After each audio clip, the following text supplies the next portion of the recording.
They thought buying a new home would fix everything, but what they found inside rewrote their story. A hidden room sealed by time and silence, and what was inside changed their lives forever. If you found a secret that could heal or break your love, would you open the door?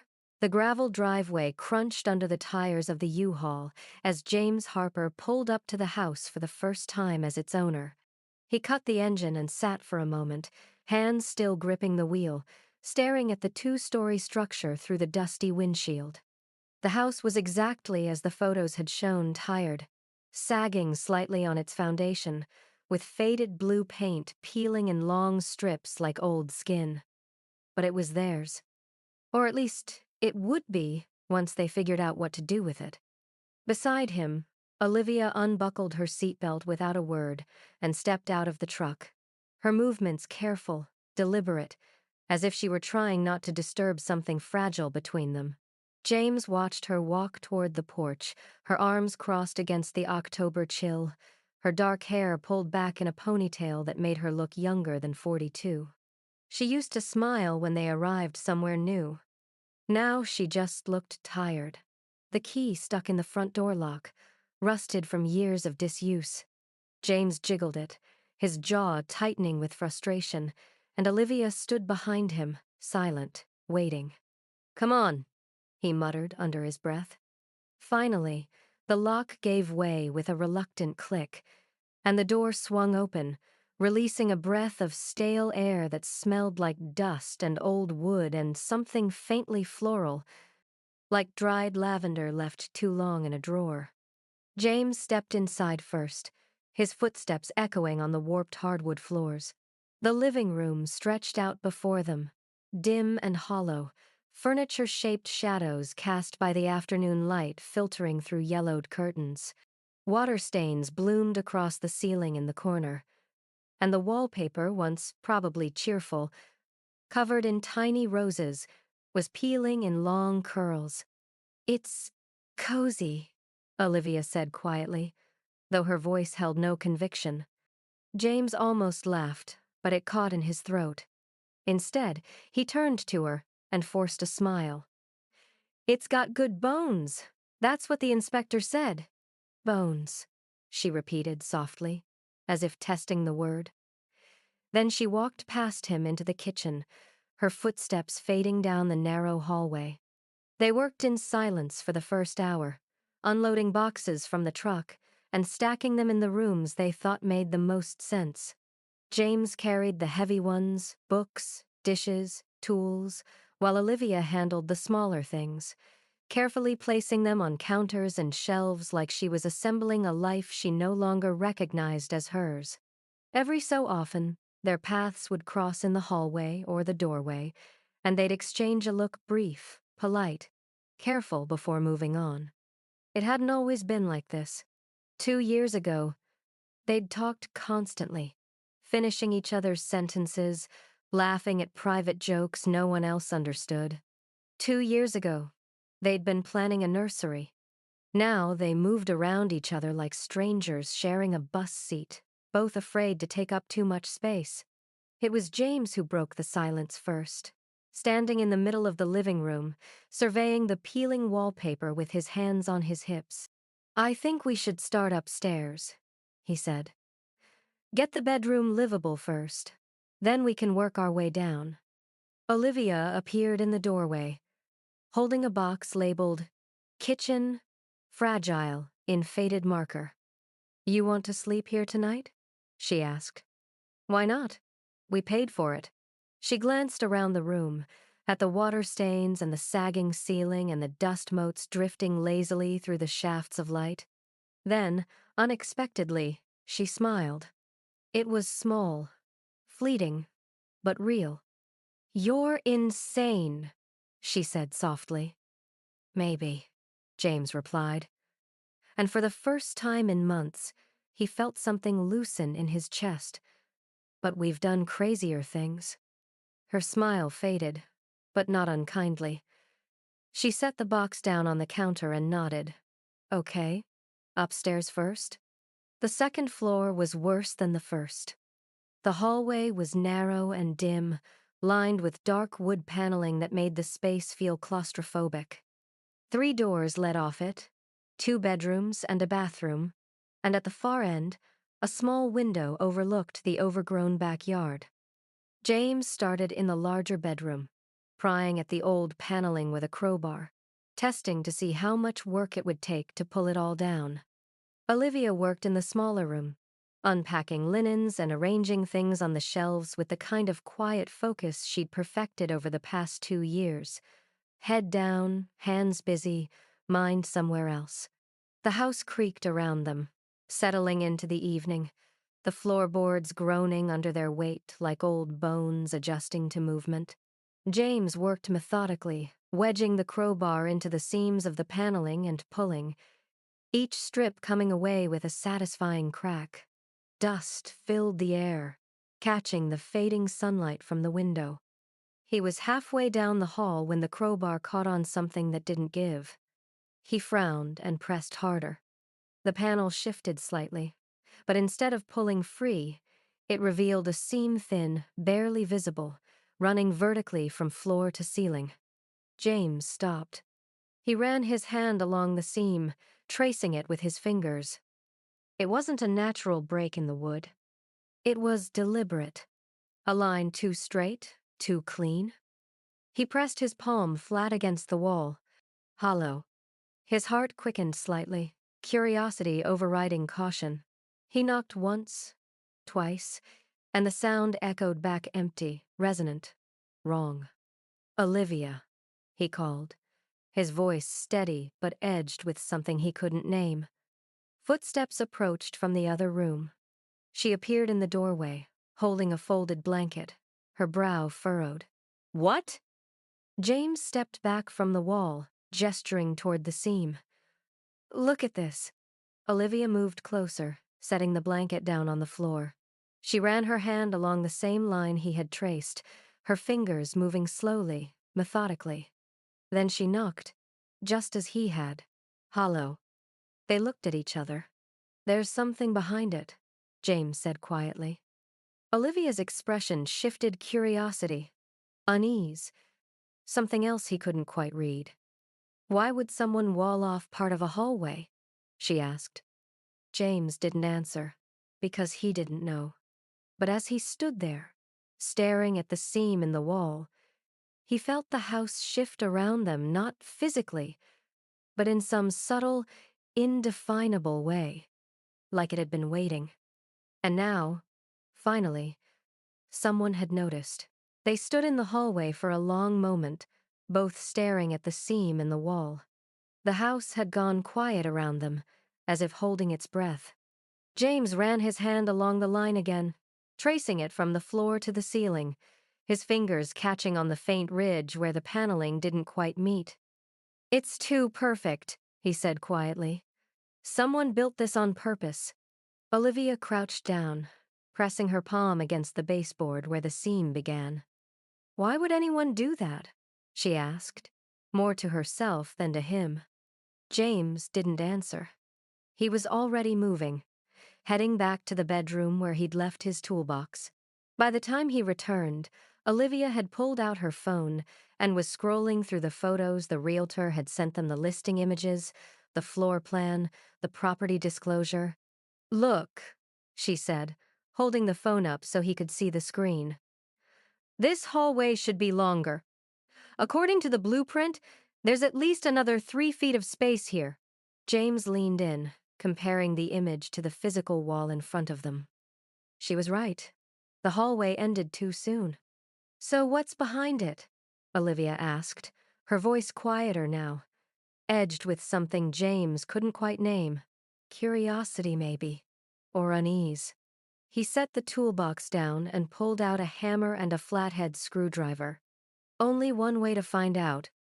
The paneling came away easier than James expected, the nails old and rusted, some of them barely holding. He worked carefully, prying each strip loose and setting it aside, revealing the drywall beneath. Olivia stood a few feet behind him, arms crossed, watching. What if it's just, I don't know, a structural thing? She said. Like, maybe they had to seal it off because of mold or something. James paused, glancing back at her. Then we'll deal with it. Better to know now than later. Oh. She nodded, but didn't move closer. He turned back to the wall and wedged the screwdriver into a gap in the drywall, pulling it away in chunks. Dust filled the air, catching the fading evening light from the window at the end of the hall. And then, behind the drywall, he saw it. A door. It was narrow, barely 3 feet wide, painted the same faded white as the rest of the hallway. But it had been sealed not with drywall or plaster, but with a simple bolt, rusted but intact, locked from the outside. James stared at it, his pulse quickening. "Olivia," he said quietly. She stepped forward, her breath catching when she saw the door. "Oh my God!" James reached out, his fingers brushing the bolt. It was cold, rough with age.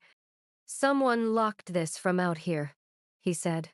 "Not from inside." Olivia's brow furrowed. "Why would you lock a door from the outside in your own house?" James didn't have an answer. He looked at her, and for the first time in months, he saw something other than distance in her eyes. Fear, maybe, but also something else. Curiosity. "Do you want to open it?" he asked. Olivia hesitated, chewing on her lower lip the way she always did when she was thinking. Then, slowly, she nodded. "Yeah, I do." The bolt resisted at first, stuck with rust and years of disuse. James had to work it back and forth, his hands straining, until finally it slid free with a metallic groan. He glanced at Olivia one more time. She nodded. He pushed. The door swung inward, releasing a breath of stale air that smelled faintly of lavender and old paper, like the inside of a chest that hadn't been opened in decades. The space beyond was small, no larger than a closet, lit only by the dim hallway lights spilling in from behind them. James fumbled for his phone, turning on the flashlight and aiming it inside. The beam swept across the room, revealing walls lined with faded floral wallpaper, a low ceiling, and a wooden floor covered in a thin layer of dust. And in the center of the floor sat a wooden chest, its surface scratched and worn. Beside it, a stack of journals bound with fraying string. And on a small folding table pushed against the far wall, a reel-to-reel tape recorder, its spools empty, waiting. Olivia stepped forward, her breath shallow, and her gaze lifted to the wall above the chest. There, pinned with yellowed tape, was a black and white photograph. A young couple, maybe in their 30s, standing in front of a house. This house, James realized, smiling at the camera. The man held a baby in his arms, wrapped in a blanket, tiny fists curled against his chest. Olivia's hand flew to her mouth. "James," she whispered, her voice trembling. He stepped beside her, following her gaze to the photograph. The woman in the picture was young, her hair dark and pulled back in a simple bun, her smile soft and warm. And her face? James felt his stomach drop. She looked almost exactly like Olivia. Not identical, but close enough to be unsettling. The same strong jawline, the same dark eyes, the same way her mouth turned up at the corners when she smiled. Olivia took a step back, her hand still pressed to her lips, her eyes wide. "That's not possible," she breathed. James didn't respond, because he didn't know what to say. They stood there, frozen in the doorway of the hidden room, staring at the photograph of a woman who looked like Olivia, holding a baby, smiling at a camera decades before either of them had been born. And in the silence, the house settled around them with a low, groaning creak, as if it had been waiting for this moment all along. They didn't speak as they carried everything from the hidden room into the living room.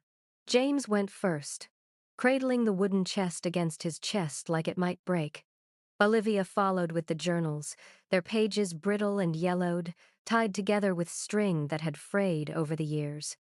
The tape recorder came last, heavier than it looked, its metal casing cold in James's hands. They set everything on the floor in front of the fireplace, the only space in the house that felt remotely lived in. For a long moment, neither of them moved. The chest sat between them like a question neither was ready to answer. James was the one who finally reached for it. The latch was rusted, but it gave way with a soft click, and the lid creaked open, releasing a faint smell of lavender and cedar. Inside, folded carefully, were small clothes, a child's dress, pale yellow with tiny flowers embroidered along the hem, a pair of white shoes, scuffed at the toes, a stuffed rabbit, its fur matted and worn, one button eye missing. Olivia's breath caught. "Oh," she whispered, and the word came out broken. James set the rabbit down gently, his hands trembling slightly. Beneath the clothes were drawings, crayon scribbles on construction paper, the kind a toddler makes before they understand shapes. A sun, a house, stick figures holding hands. At the bottom of the chest, wrapped in tissue paper, was a framed photograph.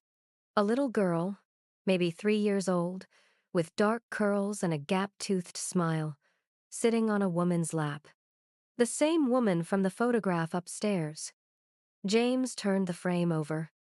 On the back, written in faded ink, Catherine, March 1984. Olivia reached for the journals with shaking hands. There were 7 of them, bound in cracked leather, their spines worn smooth from years of handling. She opened the first one carefully, as if it might disintegrate at her touch. The handwriting was neat, precise, almost elegant. The 3rd of January 1980. Snowed overnight. Thomas shoveled the walk before breakfast. Catherine helped, though mostly she just threw snowballs at the dog. She laughed so hard she fell over. I could listen to that sound forever. Olivia's throat tightened. She turned the page. The 14th of February 1980. Thomas brought me flowers. Catherine made a valentine for him out of construction paper. He cried when she gave it to him. He tries to hide it, but I see how much he loves her. I see it every day. James leaned closer, reading over her shoulder. The entries continued like that for Page's small, ordinary moments. Grocery lists, weather observations, notes about Catherine's growth, her words, her laughter. Then, abruptly, the tone changed. The 12th of August, 1984. She's gone. I can't write it. I can't say it. But she's gone. Olivia's hand trembled as she turned the page. The next entry was dated a month later. The 10th of September, 1984. Thomas says I need to let go. He says we can't keep living like this. But how do you let go of your child? How do you stop hearing her voice in every room? The entries grew shorter, more fractured. The 2nd of October, 1984. I set a place for her at dinner. Thomas didn't say anything. He just took the plate away after I went to bed. The 19th of November, 1984. I keep her toys in the living room. Thomas asked me to put them away. I told him no. He didn't ask again. The 25th of December, 1984. Thomas left today. He said he can't watch me disappear. He said I'm choosing her over him. But she's my baby. How can I choose anything else? Olivia closed the journal, her hands shaking. She looked at James, her eyes wet. She lost her daughter, Olivia said quietly. James nodded, his jaw tight. And then she lost everything else. Olivia reached for the 2nd journal, then the 3rd, her hands moving faster now, as if she couldn't stop. The entries became darker, more desperate. Eleanor wrote about hearing Catherine's voice in the hallway, about setting up the small room as a shrine, filling it with everything that had been hers, about locking the door from the outside so she wouldn't be tempted to stay inside forever. I know it's not healthy, she wrote in 1991. I know I'm supposed to move on, but I can't. I won't. If I let her go, what's left of me? The final journal was the thinnest, its pages mostly blank. Olivia opened it carefully. The last entry was dated just weeks before Eleanor's death, and tucked inside, folded once, was a letter. Olivia's hands shook as she unfolded it. The handwriting was shakier now, the letters slanting unevenly across the page. At the top, in careful script, were the words, "To whoever finds this." Olivia read aloud, her voice barely above a whisper. I spent 40 years trying to bring her back. I thought if I kept her room exactly as it was, if I kept her things close, if I spoke to her every night, she might hear me. She might come back. I failed. But maybe you won't. If you've lost someone, if you're drowning like I was, don't make my mistake. Don't lock yourself away from the living. Don't let grief become the only thing that's real. I know what it's like to lose a child. I know the weight of it. The way it crushes you until you can't remember what it felt like to breathe without pain. But you have to keep breathing. You have to keep living. Please, don't end up like me. Olivia's voice broke on the last line. She set the letter down, her hands covering her face, her shoulders shaking with silent sobs. James reached for her, his hand hovering near her shoulder. Live. She pulled away, standing abruptly, her breath coming in short, shallow gasps. I can't, she whispered. I can't do this. Olivia. She's me, James. Her voice cracked. She's exactly what I've been doing, locking myself away, refusing to let go. And She stopped, her hand pressed against her chest, her eyes wild. James stood slowly, his hands raised like he was approaching something fragile. You're not her, he said quietly. How do you know? Olivia's voice was raw. How do you know I won't end up like that? Alone in a house full of ghosts? James took a step closer. Because you're not alone, he said. I'm here. I've always been here. Olivia looked at him, tears streaming down her face. And for the first time in 2 years, she didn't pull away. She let him reach for her. She let him pull her close, and she sobbed into his chest while the house settled around them, quiet and still, as if it had been waiting for this moment all along. Olivia couldn't stop reading. For 3 days, she sat on the living room floor surrounded by Eleanor's journals, her phone abandoned, meals forgotten. James tried to pull her away gently at first, suggesting they'd take a walk, get some air, maybe call someone about the house inspection they'd scheduled. But Olivia barely looked up. I need to understand, she said quietly, her eyes fixed on the yellowed pages. James crouched beside her, his hand resting on her shoulder. Understand what? Why she did it, why she locked herself away. Liv, you already know why. She lost her daughter. She couldn't. I need to know if she ever got out. Olivia interrupted, her voice tight. If she ever found a way to stop drowning. James didn't answer. Because they both knew she hadn't.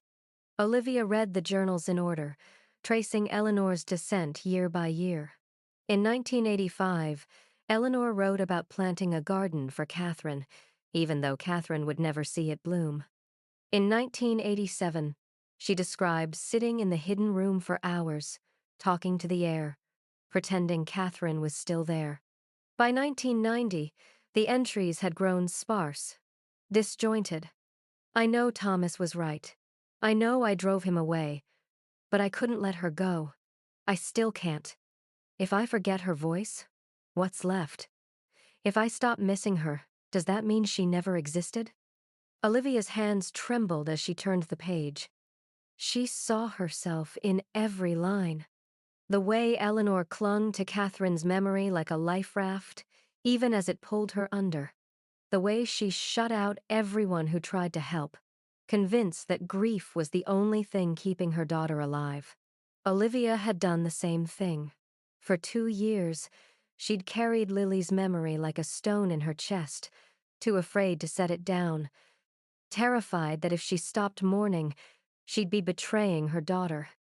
And in the process, she'd pushed James so far away she'd forgotten what it felt like to be close to him. On the 4th night, James found Olivia sitting in the hidden room. She was curled on the floor, her back against the wall, holding Catherine's stuffed rabbit in her lap.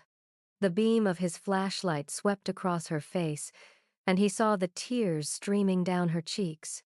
"Liv," he said softly, stepping inside. She didn't look up. James knelt beside her, setting the flashlight on the floor so it cast a dim glow across the small space. For a long moment, neither of them spoke. Then Olivia's voice broke the silence, barely above a whisper. "I've been doing exactly what she did."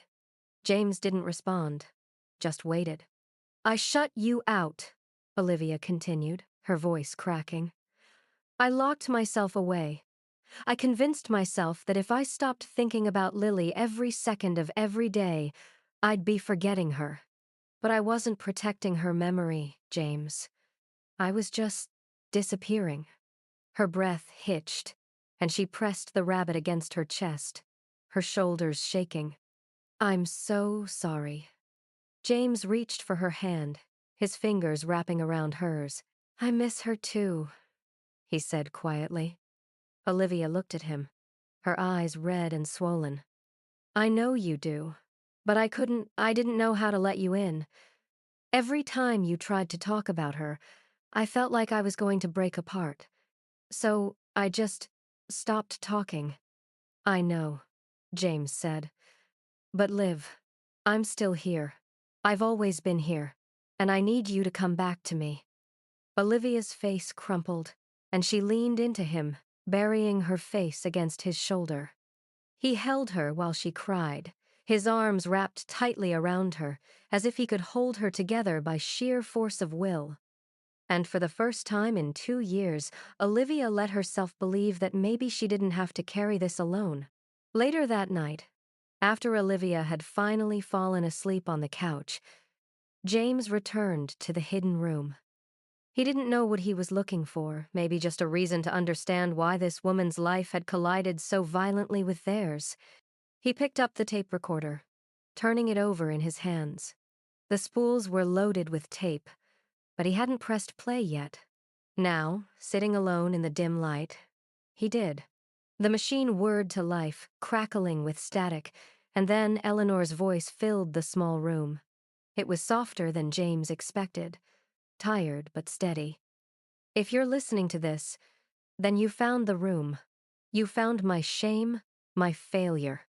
A pause. "I don't know who you are. Maybe you're someone like me, someone who lost a child and doesn't know how to keep living.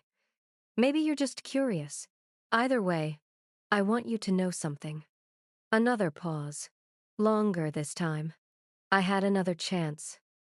After Thomas left, after I spent years locked in this room, I got pregnant again. A boy. I carried him to term, and when he was born, I looked at him and felt nothing but terror." James's breath caught. "I couldn't do it again. I couldn't love him the way he deserved because I was too afraid of losing him. So I gave him up. I signed the papers 3 days after he was born and never saw him again." Eleanor's voice cracked. "I thought I was protecting him. I thought I was doing the right thing. But I know now that I was just protecting myself. And in the process, I lost everything." The tape continued, but James stopped listening. He stared at the recorder, his mind racing. Eleanor had another child, a son she gave up for adoption, which meant somewhere out there, Eleanor's son was still alive, maybe in his 30s or 40s now, with no idea his birth mother had spent decades locked in grief. James's hands shook as he rewound the tape and pressed play again, this time listening more carefully. Near the end, Eleanor said something that made his blood run cold. If you find this, and if you have the courage I didn't, maybe you can do what I couldn't. Maybe you can find him. His name is Daniel. Daniel Finch. Born the 12th of March, 1987. I left him at St. Mary's Hospital in Pittsburgh. James sat back, his heart pounding. Eleanor hadn't just left them a warning. She'd left them a mission. The next morning, James showed Olivia the tape. She listened in silence, her face pale, her hands folded in her lap. When it finished, she looked at him. "We have to find him," she said. James nodded slowly. "Yeah, I think we do. Not for Eleanor," Olivia added quietly. "For us." James frowned. "What do you mean?" Olivia looked down at her hands, her voice barely above a whisper. "Because if we can give her son the closure she never got, maybe we can learn how to give ourselves some too." James reached for her hand, squeezing it gently. And for the first time since they'd moved into the house, he felt like they were moving in the same direction. Together. Finding Daniel Finch was harder than they expected. James spent hours on the phone with St. Mary's Hospital in Pittsburgh, navigating automated menus and being transferred between departments that didn't seem to exist. Adoption records from 1,987 were sealed, the social worker explained patiently. Privacy laws, medical confidentiality. Unless Daniel himself initiated the search, there was nothing they could do. James hung up and rubbed his eyes, exhaustion settling into his bones. Olivia sat across from him at the kitchen table, her laptop open, scrolling through adoption reunion websites and message boards where people posted desperate pleas for information about birth parents. "There has to be a way," she said quietly, more to herself than to him. James leaned back in his chair, watching her. She'd barely slept in days, her hair pulled back in a messy bun, dark circles under her eyes. He recognized that look, the obsession, the need to fix something, anything, because it felt like the only way to survive. "Liv," he said carefully. "Maybe we should step back for a minute." She didn't look up. "We're close. I can feel it." "That's not what I mean." She stopped scrolling, her hands hovering over the keyboard. "Then what do you mean?" James hesitated, choosing his words carefully. "I mean, are we doing this for Eleanor? Or for us?" Olivia finally looked at him, her expression unreadable. "Does it matter?" "Yeah." James said quietly. "I think it does." She closed the laptop slowly, her jaw tight. "You think I'm projecting. I think we're both grieving. And I think finding Daniel feels like, I don't know, like if we can fix Eleanor's story, maybe we can fix ours." Olivia's eyes flashed. "Is that so wrong?" "No," James said. "But what if we can't find him? What if he doesn't want to be found? What if we upend his entire life just so we can feel better about ours?" Olivia stood abruptly, her chair scraping against the floor. "That's not what this is about." "Then what is it about?" "It's about doing what's right," she said, her voice rising. Eleanor spent 40 years locked in that room because she was too afraid to live. She gave up her son because she couldn't bear the thought of losing him. And now he's out there somewhere, not knowing his mother spent her entire life mourning him.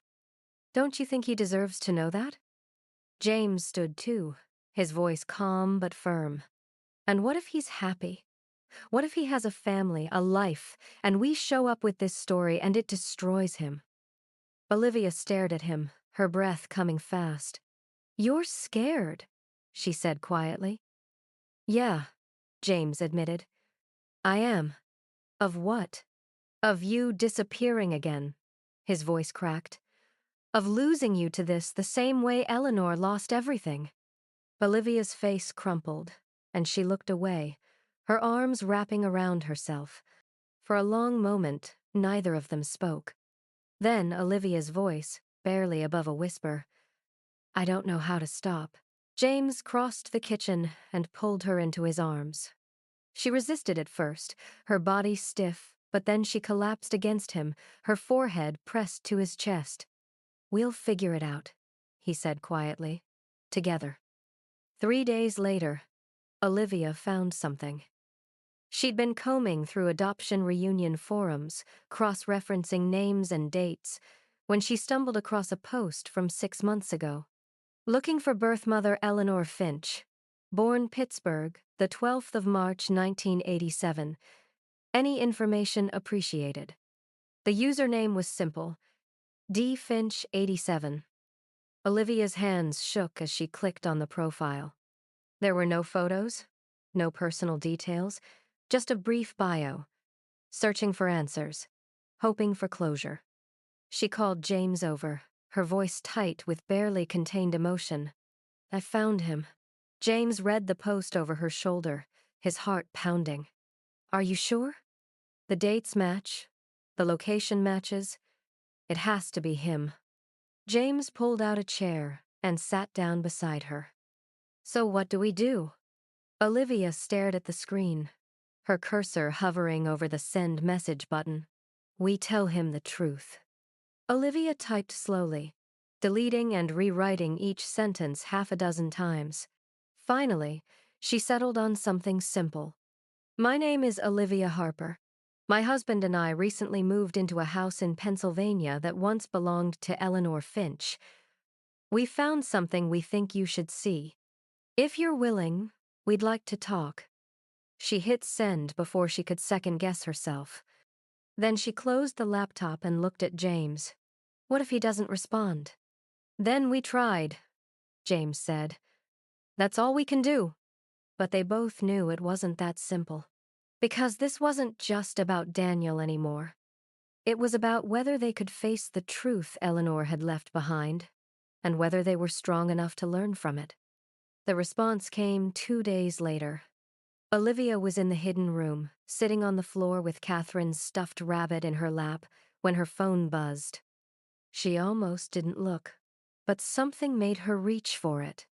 The message was short, direct, and impossibly real.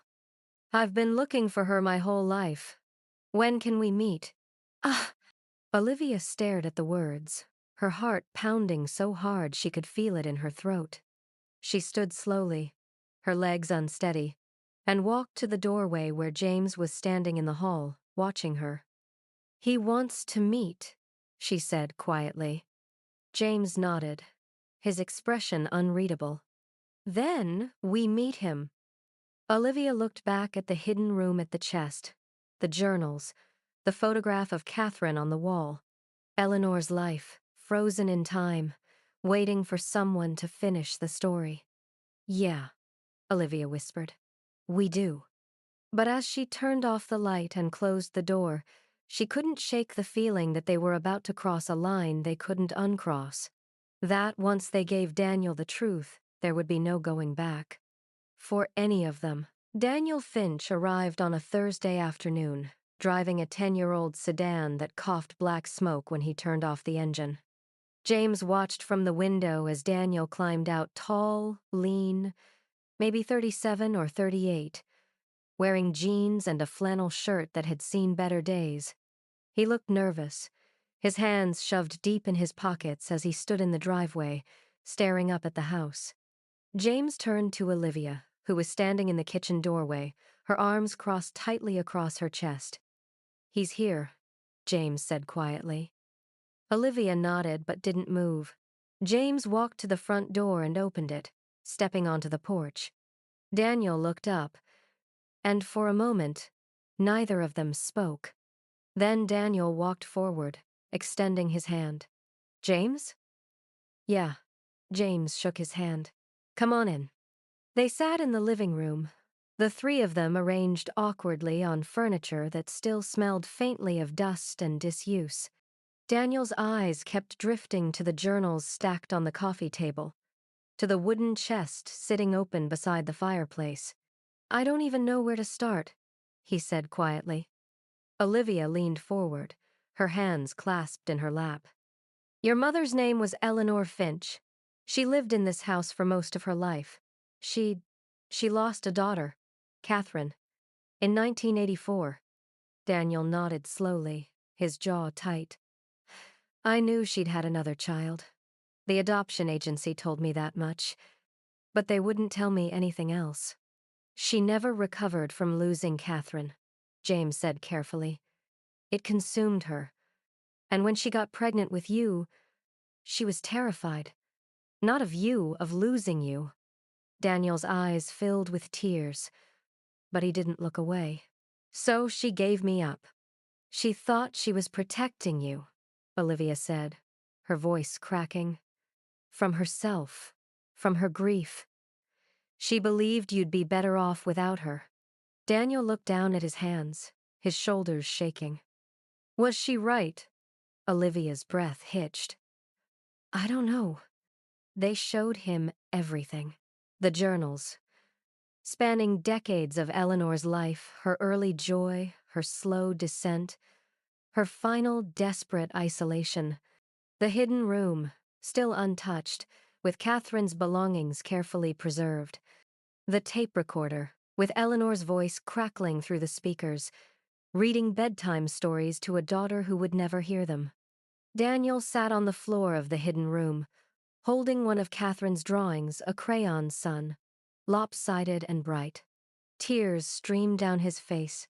She loved her, he whispered. She loved Catherine so much it destroyed her. Yeah, James said quietly. She did. Daniel looked up at them, his eyes red. Did she ever say anything about me? In the journals? Olivia hesitated, then nodded. She pulled out the final journal and opened it to a page near the end. I think about him every day. My son. I wonder if he's happy. I wonder if he thinks about me. I hope he doesn't. I hope he has a family who loves him the way I couldn't. I hope he never knows how much of a coward I was. Daniel's face crumpled, and he pressed his hands to his eyes, his breath coming in ragged gasps. Olivia knelt beside him, her own tears falling. She loved you, Olivia said softly. She just didn't know how to keep you safe from her own pain. Daniel nodded, unable to speak. And for a long time, the three of them sat in the small, hidden room, surrounded by the remnants of a life that had been consumed by grief. If this story is reminding you of the power of confronting the past instead of hiding from it, take a moment to like this video and subscribe, because sometimes the most important truths are the ones we're most afraid to face. Later, as the sun set and the house filled with long shadows, Daniel asked if he could be alone in the hidden room for a while. James and Olivia gave him space, retreating to the kitchen. They stood at opposite ends of the room, not speaking, not touching. Olivia stared out the window at the darkening yard. We did the right thing, she said quietly.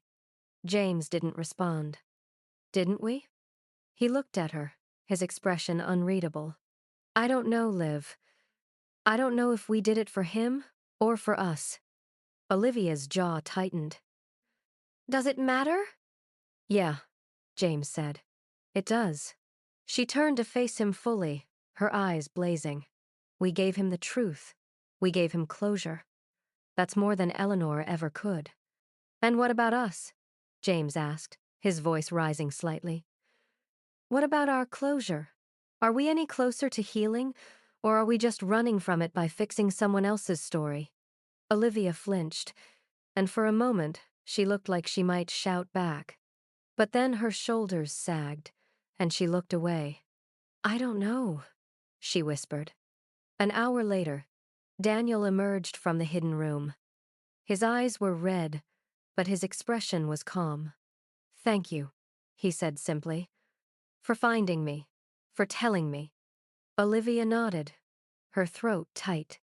Daniel hesitated, then reached into his pocket and pulled out a folded piece of paper. I found this in the chest. It was tucked into the lining. I think, I think she meant for someone to find it. He handed the paper to Olivia. It was a letter, written in Eleanor's shaky handwriting, dated just days before her death. Olivia unfolded it slowly, her hands trembling. To whoever stays, if you're reading this, you found the room. You found my shame. But maybe you also found a reason to stay. Don't let grief take your home. Don't let it take your love. I lost everything because I couldn't let go. I locked myself away, and in the process, I lost my husband, my son, and any chance at happiness. You still have time. Please, don't waste it like I did. Don't let the people you love become ghosts before they're gone. Eleanor. Olivia's vision blurred, tears spilling down her cheeks. She looked up at James, and for the first time in days, she really saw him.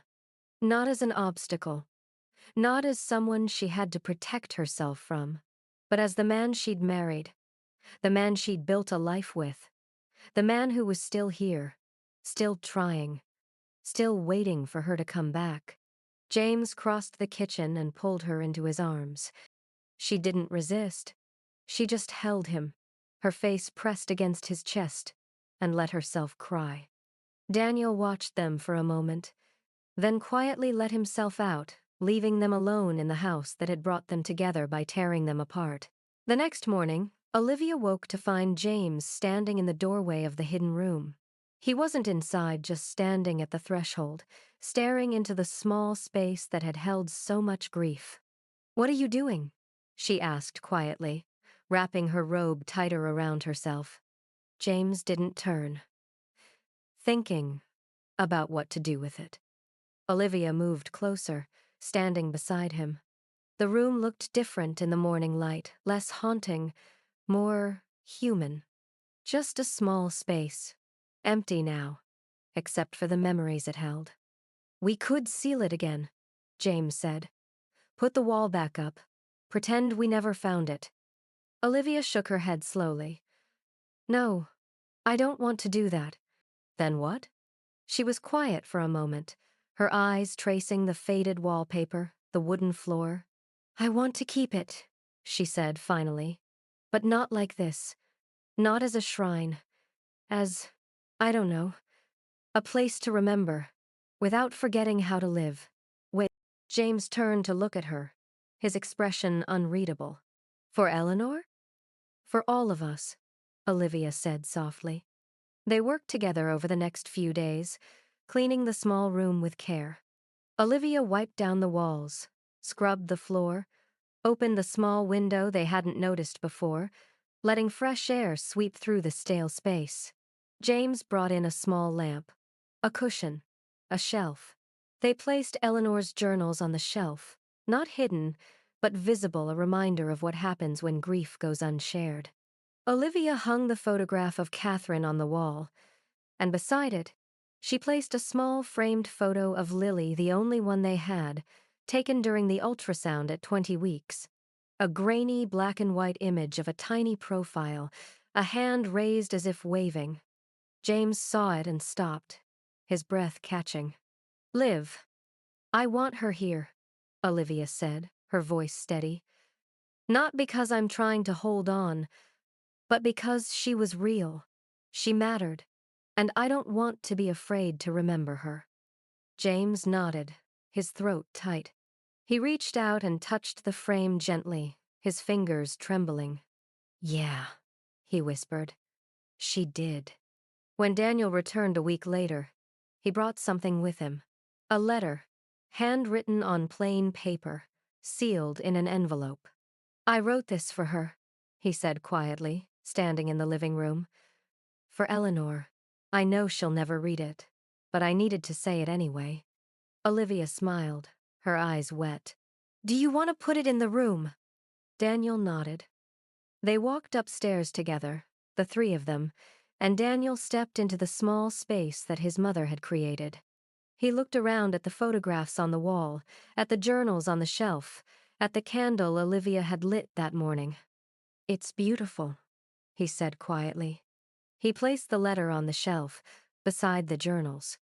Then he stood there for a long moment, his head bowed. "Thank you," he whispered, "for giving me life, even when you couldn't keep me. I understand now. I forgive you." His voice cracked, and Olivia reached out, resting her hand on his shoulder. They stood together in silence, three people bound by grief, learning that healing wasn't about forgetting, it was about choosing to carry the past without being crushed by it. That afternoon, they planted a tree in the backyard. A dogwood, small and young, its branches bare but strong. Daniel dug the hole while James held the sapling steady, and Olivia poured the water, watching as it soaked into the dark earth. "For Eleanor," Daniel said quietly, "and Catherine, and everyone who got lost along the way." Olivia looked at James, and he took her hand, squeezing it gently. "And for the ones who found their way back," she added. They stood together as the sun set, watching the tree's shadow stretch across the grass. It wasn't much, just a small tree in a small yard, but it was alive, and that was enough. Months passed. Winter gave way to spring, and the dogwood bloomed small white flowers, delicate and bright, dotting the branches like snow. Olivia and James fell into a new rhythm. They talked more, laughed more, fought sometimes, but never in silence. They visited the hidden room together, not every day, but when they needed to, when the weight of Lily's absence felt too heavy, or when they needed to remember that grief didn't have to be a prison. One evening, as they sat on the porch watching the dogwood sway in the breeze, Olivia turned to James. "I've been thinking about something," she said quietly. James looked at her, waiting. "I want to try again. Not having another baby. I don't think I'm ready for that. But maybe adoption." James's eyes widened slightly. "You're serious?" Olivia nodded, her voice steady but soft. "I don't want to replace Lily. I never could. But I think maybe the way to honor her is to choose to love again. To choose life, even when it's scary." James reached for her hand, his fingers lacing through hers. "Yeah," he said, his voice thick with emotion. "Yeah, I think that sounds right." Olivia leaned her head against his shoulder, and for the first time in years, she felt something other than survival. She felt hope. Not the fragile, desperate hope of someone clinging to a life raft, but the quiet, steady hope of someone who had walked through fire and come out on the other side. That night, they stood in the doorway of the hidden room one last time. The candle flickered softly on the shelf, casting gentle shadows across the photographs on the wall. Catherine, Lily, Eleanor's journals, Daniel's letter, all of it, held together in a space that no longer felt like a tomb. James turned off the light and closed the door gently. Not locking it, just closing it. "You ready?" he asked. Olivia nodded, slipping her hand into his. "Yeah, I'm ready." They walked down the hall together, their footsteps echoing softly on the old wooden floors. And behind them, the house settled into the quiet of evening, no longer haunted, no longer heavy. Just a house, just a home, waiting for the next chapter to begin. A year later, the house felt different. Not because they'd torn down walls or repainted every room, though they'd done some of that, but because it no longer held its breath. The windows stayed open now, even in winter, letting cold air sweep through the hallways, carrying away the staleness that had settled into every corner. Light found its way into places that had been dark for decades. And the house once heavy with grief it couldn't name had become something else. A home. Olivia stood in the kitchen, watching through the window as James helped a little girl climb the dogwood tree in the backyard. Sophie was 5, small for her age, with dark curls that bounced when she laughed. She'd been with them for 3 months now, and in 2 more, the adoption would be final. Olivia had been terrified at first. Terrified of loving someone new. Terrified of losing again. But James had reminded her of Eleanor's letter. You still have time. Don't waste it. So they'd chosen to try. And Sophie, bright, curious, fearless Sophie, had walked into their lives like sunlight breaking through clouds. That evening, after dinner, Sophie tugged on Olivia's hand. Can we go to the reading room? She asked, her eyes wide. Olivia smiled. Of course, sweetheart. The hidden room wasn't hidden anymore. They'd installed a lamp, a small bookshelf, a cushioned bench beneath the window. Sophie called it her reading room, and she spent hours there, surrounded by books and the soft glow of the lamp.